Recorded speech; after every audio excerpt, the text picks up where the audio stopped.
Assalamualaikum warahmatullahi wabarakatuh.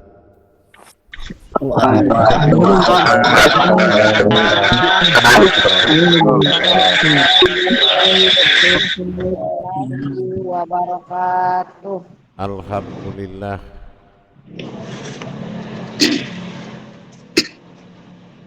Alhamdulillahi rabbil alamin.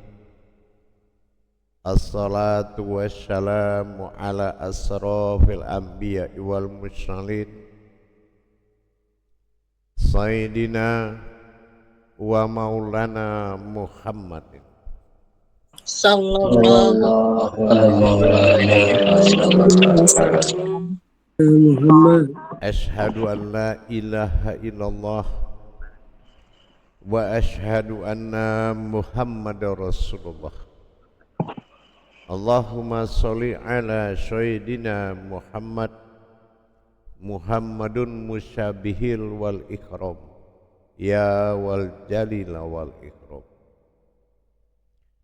wa tahirin wal mujahidina amma ba'du ibadallah wa itaqullah.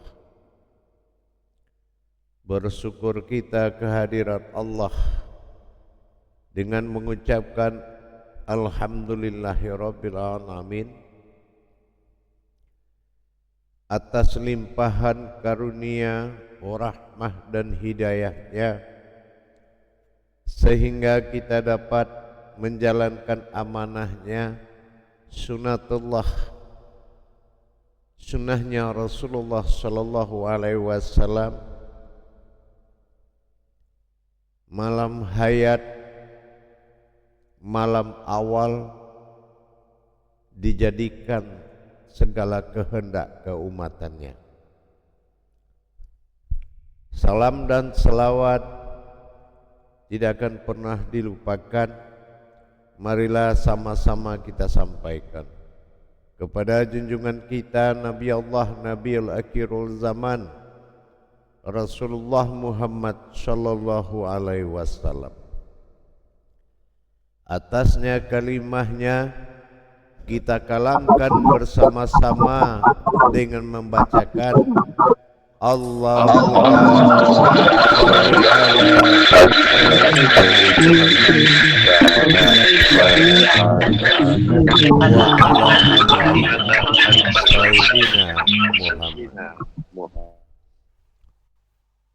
Alhamdulillah, malam ini Allah Tuhan yang Maha Esa memberikan hidayah terhadap kita, kesempatan yang menunjukkan dan membuktikan kemuliaannya tidak terbatas akan waktu, tidak ada batasan dan jarak pada suatu ruangan. Terjalin batin tak terputus, artinya membatin dan mengebatinnya sebuah wujud kepadanya tanpa dibatasi oleh waktu. Insya Allah pada pertemuan di malam mulia ini kita akan mengadakan muzakarah yang mana hari demi hari, bulan berganti bulan dan tahun berganti tahun kita menjalankan mujahadah dalam makom tauhid, yang mana ilmu tauhid adalah ilmu tertinggi dari segala hubungan Baitullah terhadap Tuhan. Sebagaimana yang kita pelajari terhadap makna ketuhanan adalah sebuah makom. Makom di sini adalah sebuah kodrat yang disandarkan kepada wujudnya agar bisa menerima ketuhanannya dalam bentuk ketunggalan, dalam bentuk perbendaharaan, kekayaan, ketuhanan, dan ketunggalan Tuhannya. Di sini ma'rifah demi ma'rifah kita jalani, pengenalan demi pengenalan. Tetapi ada kalanya kita menuju sebuah pengenalan tertinggi yang kita sebut dengan hakiki. Sebetulnya hakiki itu bukan suatu ketinggian yang tersulit dicapai, tetapi keberanian seseorang menembus hakikat yang mana hakikat itu adalah wujud dari hakiki.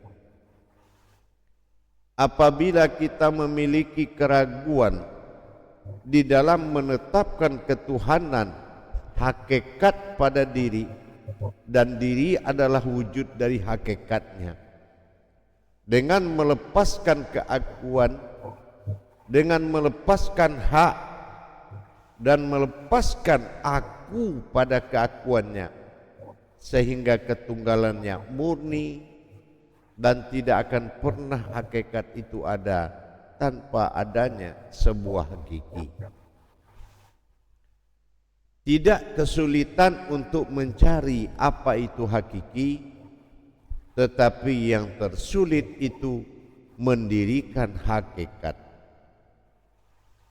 Apabila hakikat ini kita berhasil melebur seperti himbauan dari surat Al-Baqarah ayat 3, meyakini hal yang gaib itu bukan tidak terlihat.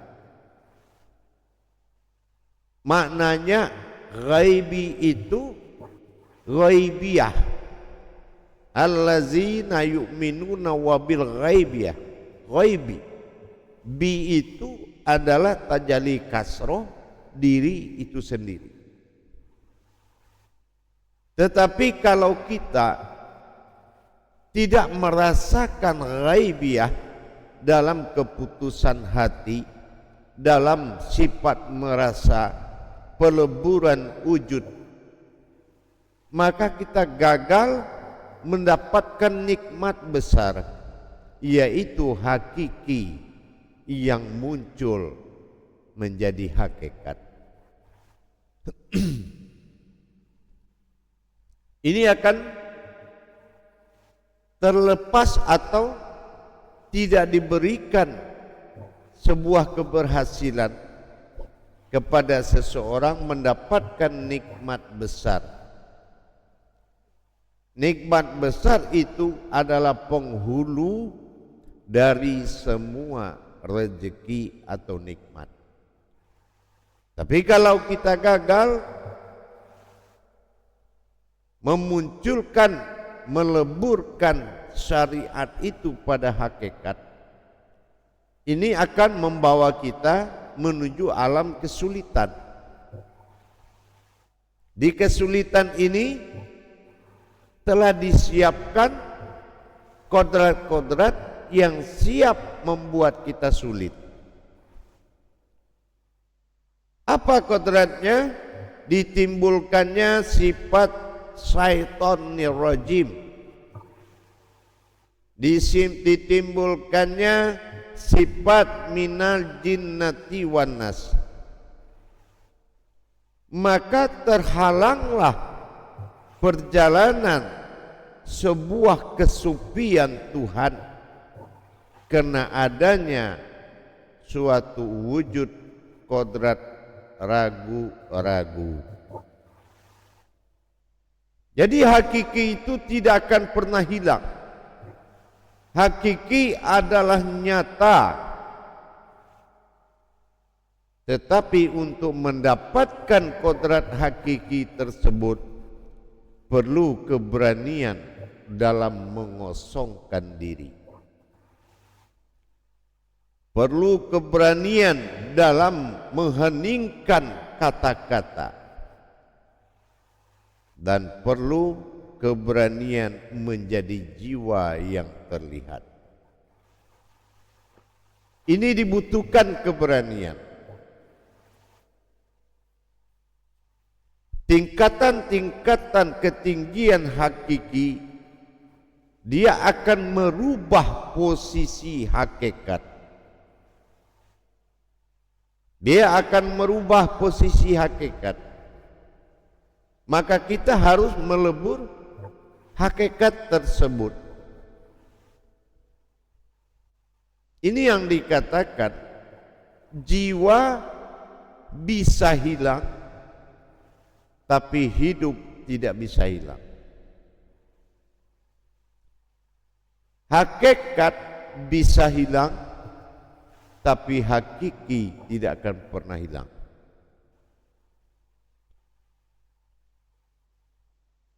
Tinggal lagi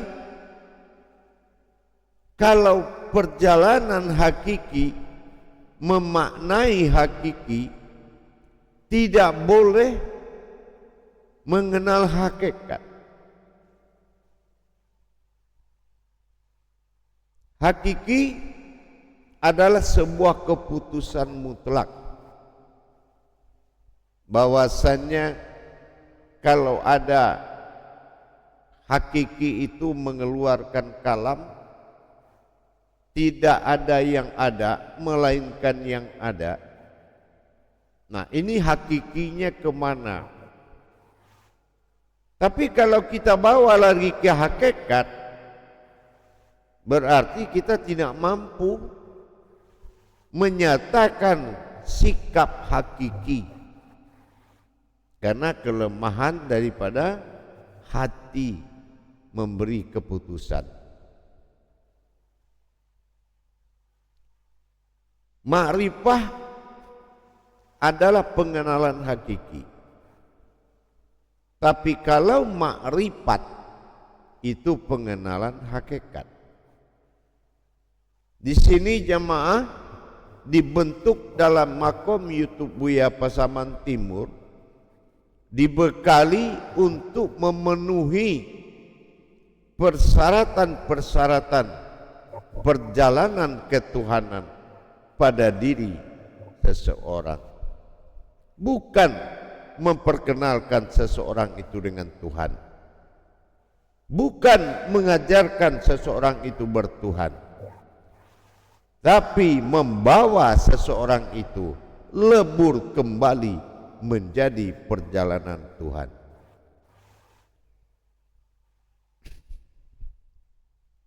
Dikatakan perjalanan Tuhan bukan suatu Tuhan dalam masa perjalanan. Perjalanan Tuhan ini bermakna kepada perjalanan junjungan, yang mana dari hamparan sesuatu yang belum dinamakan menjelma dan menjadi penjelmaan hakikat dalam sifat wujud ketuhanan dalam rangka membawa misi Tuhan, yaitu aku yang berbuat, aku yang mengalami. Berarti hakiki itu tidak akan pernah hilang, tidak akan pernah luput, dan tidak bisa diberikan suatu penamaan. Maka kalau kita mengkaji hakiki adalah terjemahan dari batin kita kepada jiwa kita sendiri dari apa yang kita terima. Hanya batin kita ini yang bisa menerangkan kepada jiwa kita tanpa ada bahasa di situ. Ini yang dikatakan mengkaji hakiki. Kita contohkan. Dalam kalimat yang tadi, tidak ada yang ada melainkan sesuatu yang ada. Kita katakan, apakah kita mendengar itu kata-kata? Apakah kita menyatakan kata-kata itu? Atau kita hanya mengerti dan memahami akan kejadian pada kata-kata itu? Ataukah itu pernyataan kita, tetapi kita tidak mampu memberikan penamaan kepada sesuatu yang ada tadi? Ini perjalanan yang sulit diikuti dan digoda oleh kemampuan-kemampuan batil, termasuk syaitan. Tidak ada. Keberangkatan ketinggian pemahaman 6 makom makrifah akan menuju keberadaan ruhani. Ruhani akan menjadi suatu perjalanan besar, bukan sebuah ruhani, tetapi adanya ruhani. Apakah ruhani kini kita melihat ruhani yang dikatakan diri Rabbani, atau ruhani yang dikatakan adalah ruh tunggal? Apa yang dimaksud ruhani?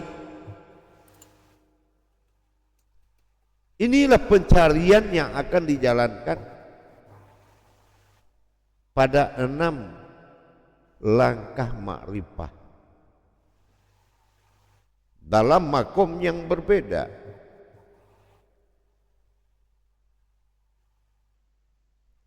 Perjalanan 6 makom makrifah ini akan merubah kebenaran diri.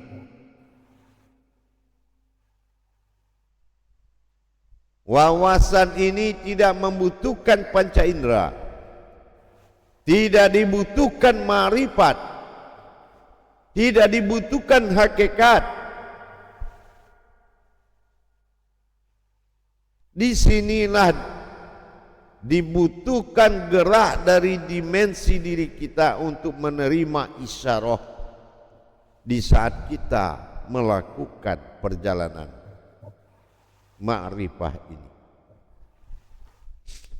Adapun langkah dari 6 ma'rifah ini akan diajarkan dalam bentuk makom berbeda, tetapi akan menjadi satu kodrat, satu jawaban, dengan tidak adanya muzakaruh antar saling.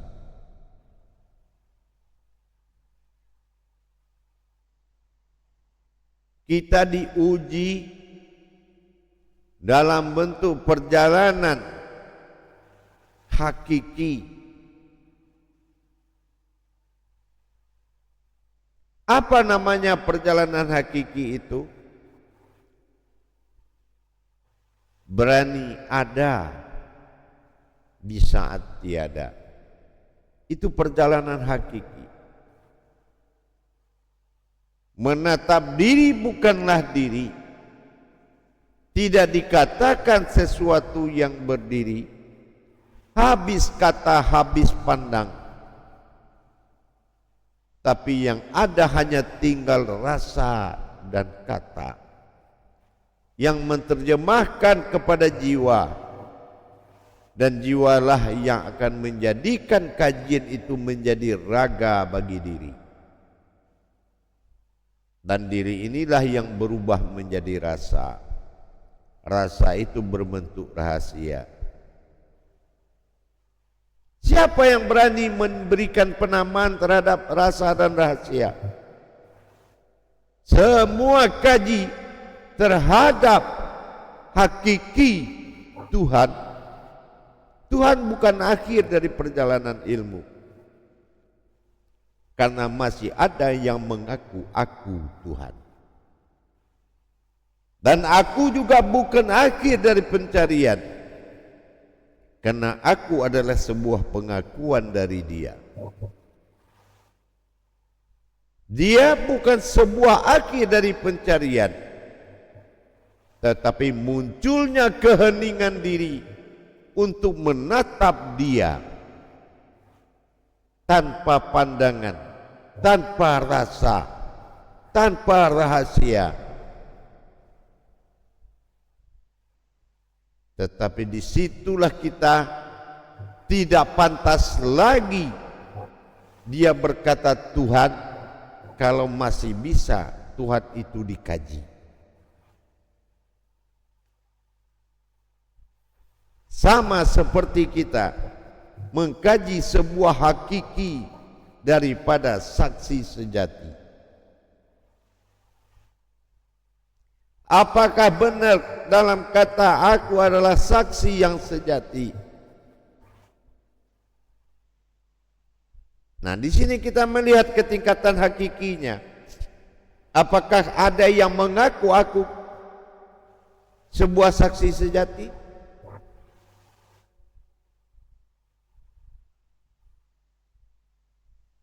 Atau memang sejati itu yang bersaksi? Inilah yang akan menjadi pencarian hakiki.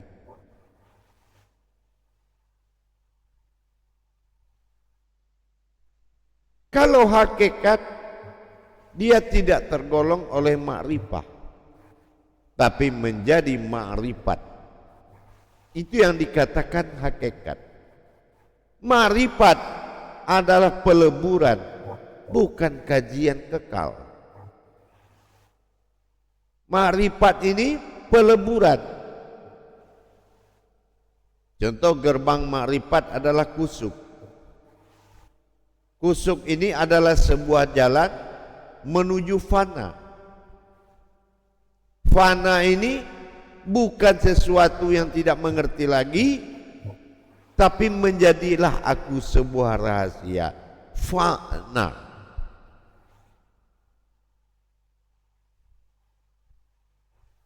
Nah, sementara filah ini menuju sebuah perjalanan,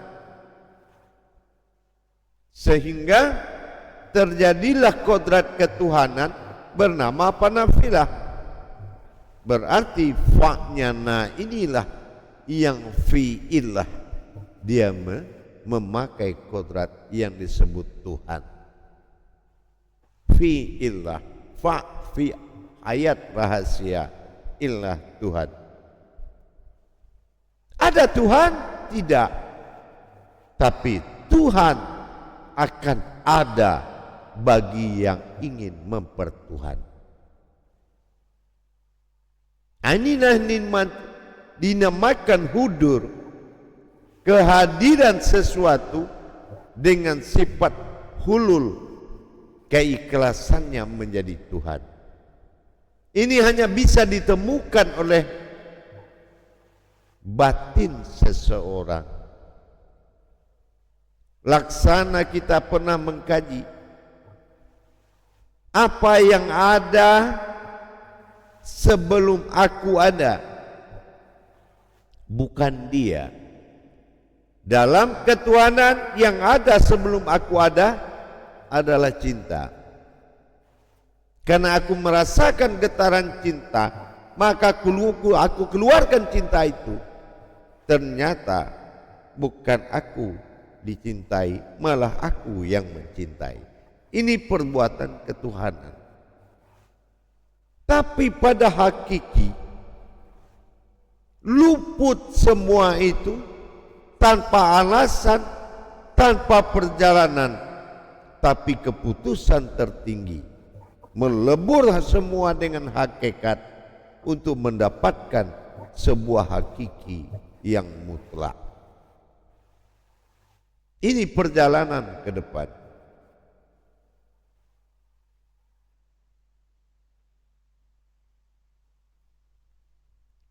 Jamaah yang dirahmati Allah rahimakumullah. Disinilah kita kehilangan pedoman, kehilangan bantuan kekuatan untuk menuju ma'rifah, tetapi tidak melepaskan pensaksian peristiwa demi peristiwa yang akan muncul tanpa kita mengenal peristiwa itu peristiwa siapa. Dengan tanpa mengenal peristiwa siapa, tetapi nyata dan ada, maka kamu belum diberikan kesempatan memberikan penamaan terhadap kejadian hakiki tersebut. Tapi kamu harus mengalami.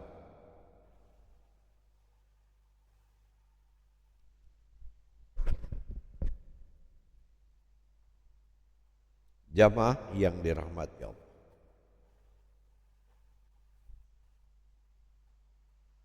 melepaskan pegangan dengan melebur kekuatan hakikat.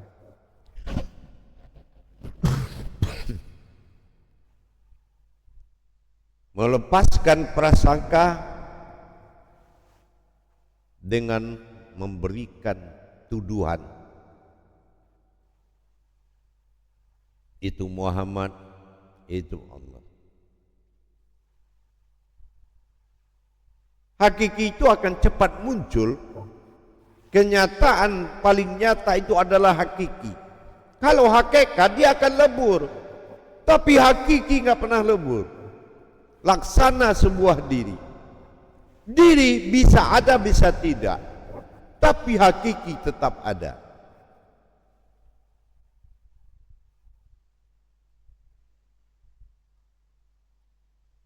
Itulah langkah-langkah ma'rifah yang akan menjadi perjalanan menuju tauhid hakiki.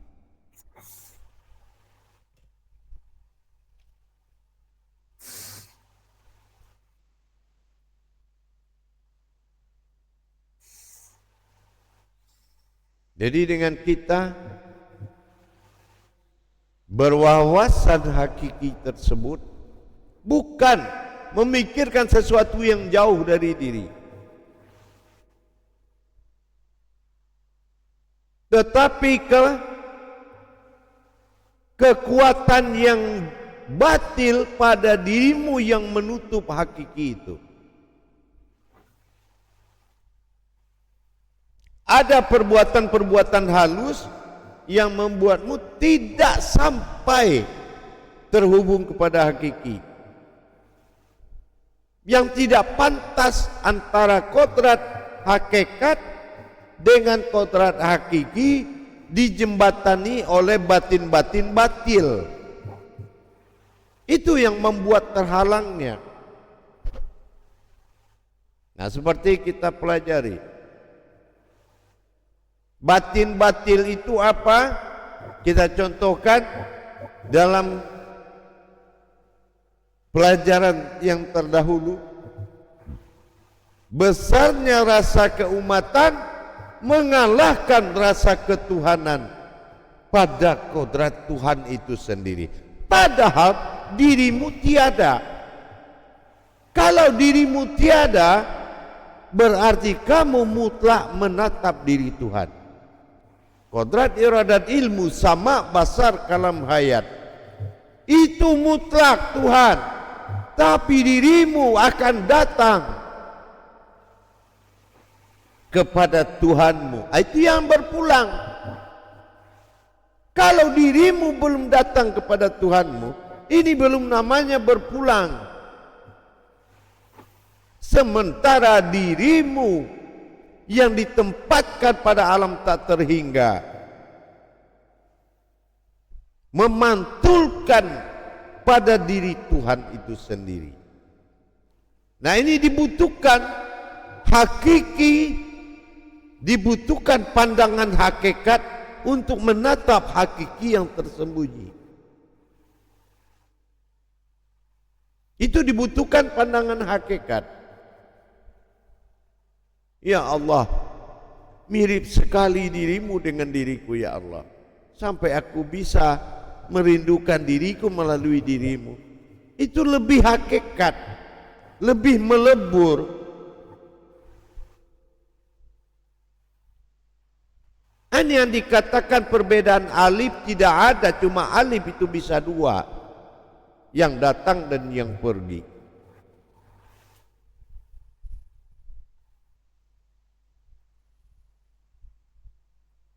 Kita cari surga-surga yang lain sementara dirimu adalah hakiki tempat surganya Tuhan.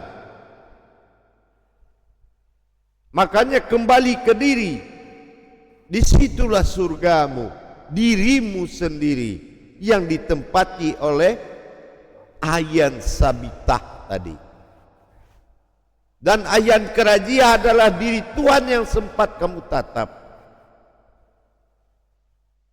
Nah, ini penterjemahan hakikinya sudah tingkat tinggi.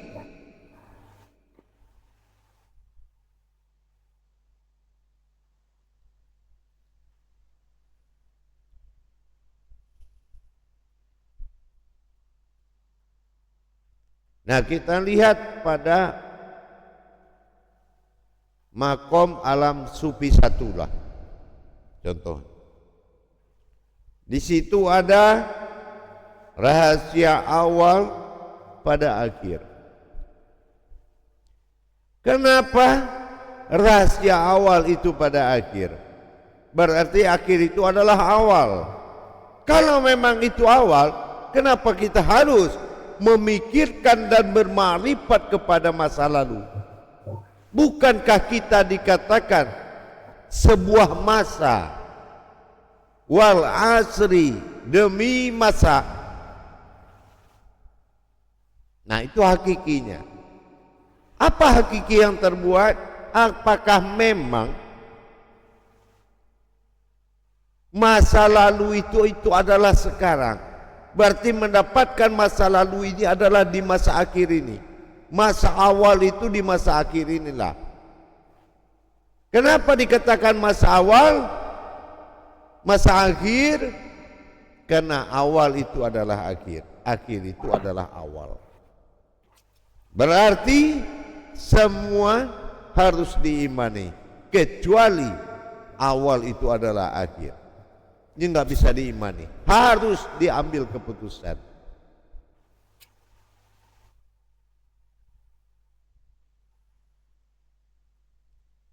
Di mana posisi awal?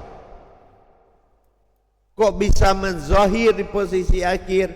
Apakah awal itu zahirnya di akhir? Atau memang beda awal dan akhir?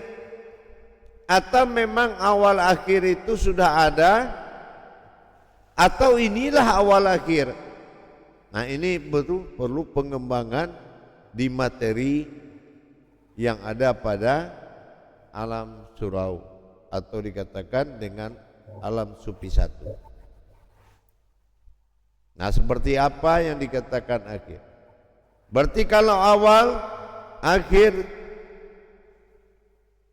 bagaimana yang dikatakan awal? Apa yang awal? Awalu fil akhirun.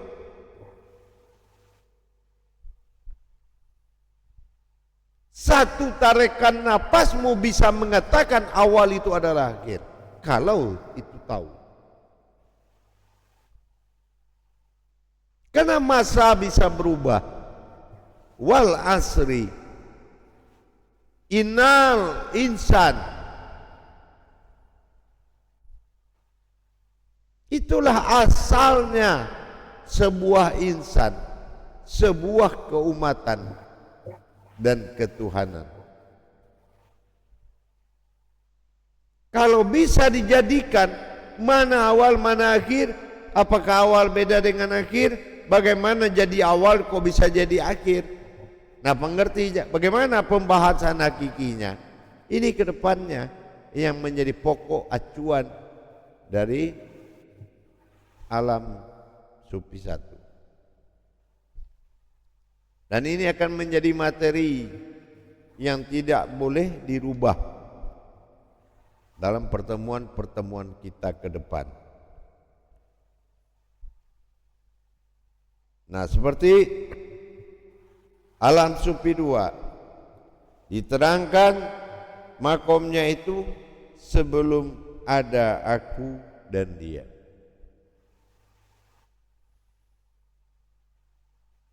Ini bagaimana kita menyikapi yang dihakikinya. Aku dan dia itu sebelum ada aku dan dia. Apakah ini pernyataan seseorang atau memang yang ada itu dua, sehingga dia satu aku, dia satu dia, rebutan Tuhan, atau bagaimana?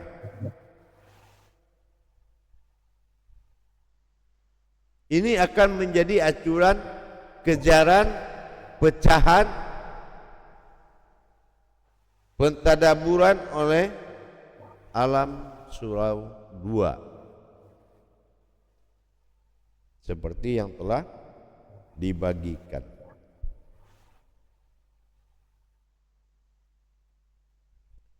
Di alam surau, di alam sufi 3 diberikan makomnya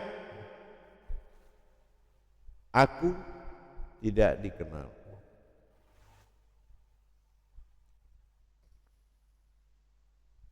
Ini kemana kita melihat jalan aku tidak dikenal itu? Berarti selama-lamanya tidak akan dikenal dan tidak mungkin bisa dikenal, atau bagaimana ini maksudnya? Secara hakiki dia dibawa kemana? Silakan dirembuk dan itu akan menjadi materi. Kok ada yang tidak dikenal ya? Apakah tidak dikenal ini selama-lamanya dia tidak akan dikenal? Bisa jadi. Atau mungkin karena dia Tuhan tidak dikenal? Bisa jadi. Atau sebaliknya, kekuatan dia itu sangat kuat. Jadi kalau dia kenal, dia tidak mampu untuk menghukum atau bagaimana. Banyak sangat suatu perjalanan hakiki tertinggi. Tapi kalau membahas materi, oh pernah dulu Buya menyampaikan, itu bukan tertinggi. Kalau tertinggi belum pernah saya sampaikan.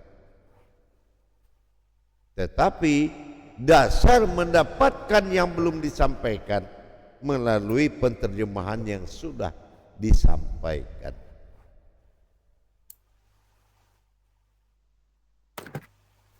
Ini pencarian yang bukan pencarian yang hilang, tapi bagaimana kita meraih ketinggian tersebut akan datang kepada kita.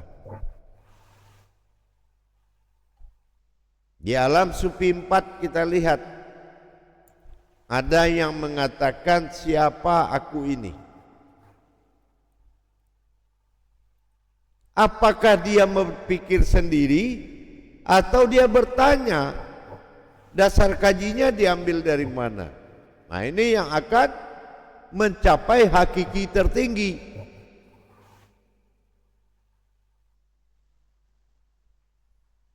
Apakah itu sebuah pertanyaan? Siapa aku ini? Apa dalam kebingungan? Atau ada yang melihat diriku? Atau memang seseorang bernama aku? Ada yang bertanya. Sangat banyak kemungkinan, tapi harus dalam titian kajian, bukan tebak-tebakan. Ini PR paling berat untuk ke depan.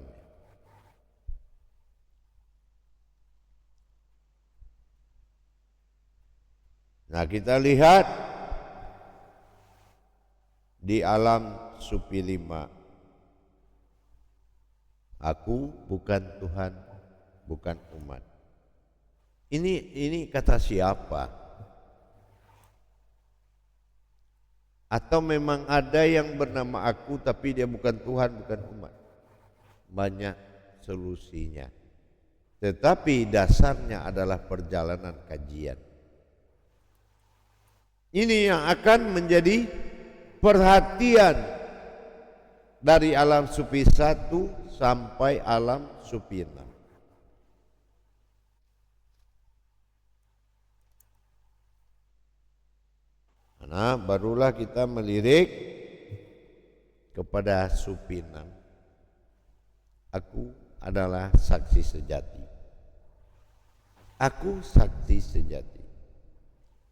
Apakah yang dimaksud ini sama kejadian seperti syahadat, tauhid, tauhudun, atau tauhid batin? Batin. Kita lihat. Siapa yang mengatakan aku saksi sejati,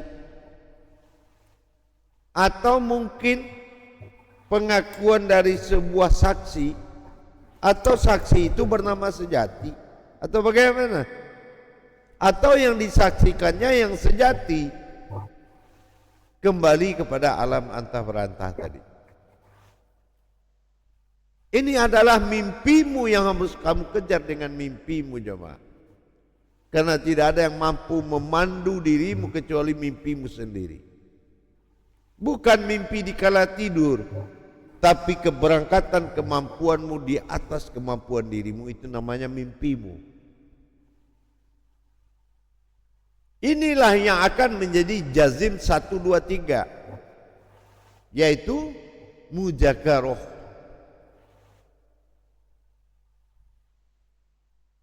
Yang akan dituntun dalam pertemuan.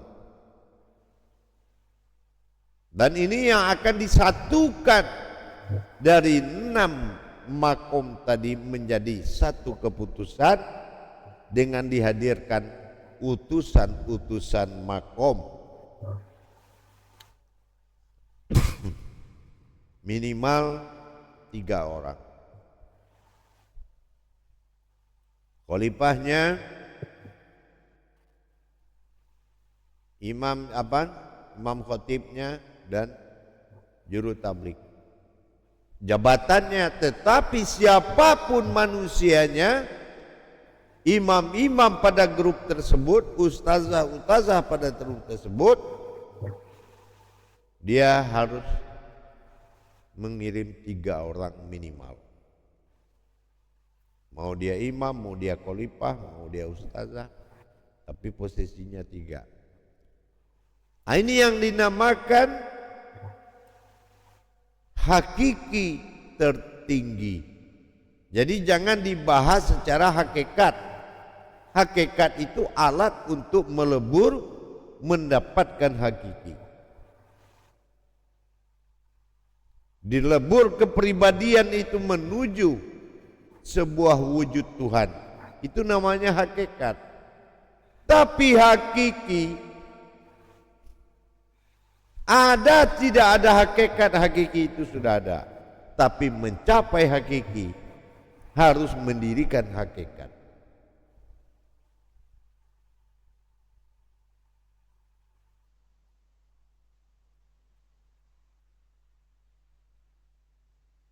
Dengan kita sudah melangkah kepada ma'rifah, pemahaman tinggi dan pemahaman tingkat tinggi,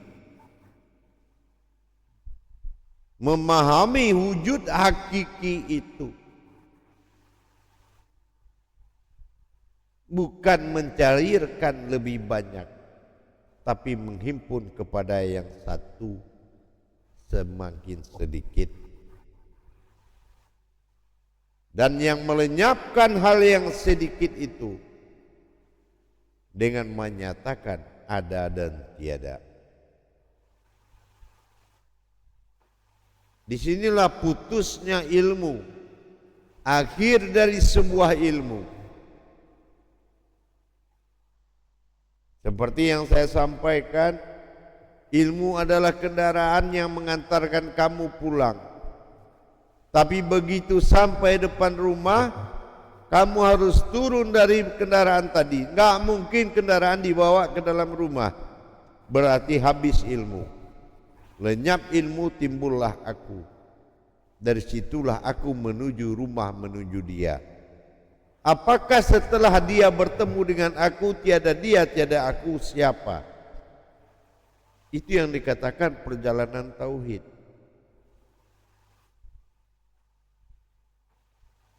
Disitulah baru ada kata sejati, di situ adalah kata murni.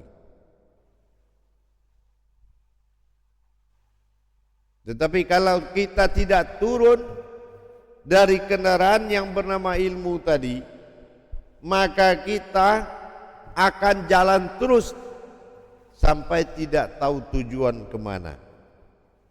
Inilah orang yang mengkaji awal itu menuju akhir.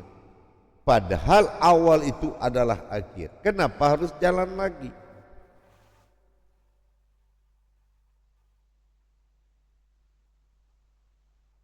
Baik jamaah, insyaallah kita bertemu 10 menit lagi dalam muzakarah alam sufi 1 sampai 6.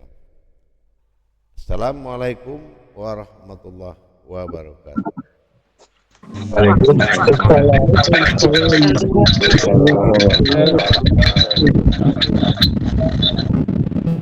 Saya minta grup 4 dan grup 5 untuk laporannya yang hadir. Mohon izin untuk Khalifah Hafiz dan Khalifah Suwardi.